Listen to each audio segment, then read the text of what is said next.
Les amours. Je le dis toujours la majorité des temps, les amours uniques de Dieu, que vous ne pouvez pas faire la paix avec votre prochain si vous ne faites pas la paix avec vous-même. N'hésitez pas de nous suivre chaque jour dans notre chaîne, pour mieux développer votre vie et votre conscience, pour mieux avancer dans le christianisme. N'oubliez pas de soutenir la fondation avec un don. Merci. Si vous ne cherchez pas à vous réconcilier avec vous-même, vous savez quand quelqu'un vous blesse, quand quelqu'un vous trahit, quand quelqu'un vous cause du tort, ou bien que vous causez du tort à une personne, à l'intérieur de vous, vous avez un sentiment. Et ce sentiment reste là. Ce sentiment, il demeure.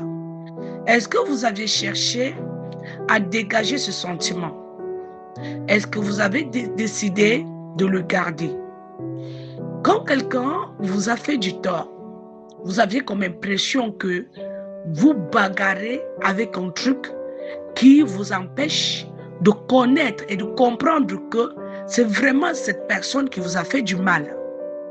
Et au fur et à mesure que vous bagarrez, il y a une sorte de blessure que vous recevez à l'intérieur de vous qui vous empêche de mieux expliquer en réalité qu'est-ce qui vous est arrivé. Et cela peut se passer pendant plusieurs années.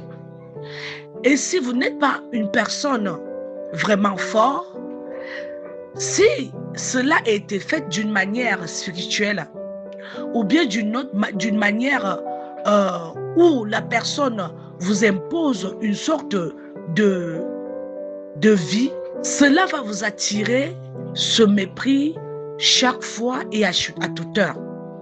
Ce que vous devez faire, c'est de vous réconcilier d'abord au fond de vous et ensuite avec le Christ. Vous savez les amis, moi j'ai pris beaucoup de temps pour pouvoir comprendre ce qui veut dire le pardon. J'aimerais dire plus de 2 ans. Le pardon n'est pas ce que nous on pense la majorité des temps. Parfois, tu vas te dire tu as pardonné quelqu'un, alors qu'au fond de toi, tant qu'il y a toujours ce ressentiment, cette émotion, sois sûr d'une chose, tu n'as pas pardonné. Il faut chercher à te faire libérer. Il faut chercher à te libérer de cette espèce de pression pour que tu puisses comprendre que tu as raison ou pas. Ou bien c'est le moment que tu dois pardonner, ou c'est le moment ou le moment de laisser, d'abandonner.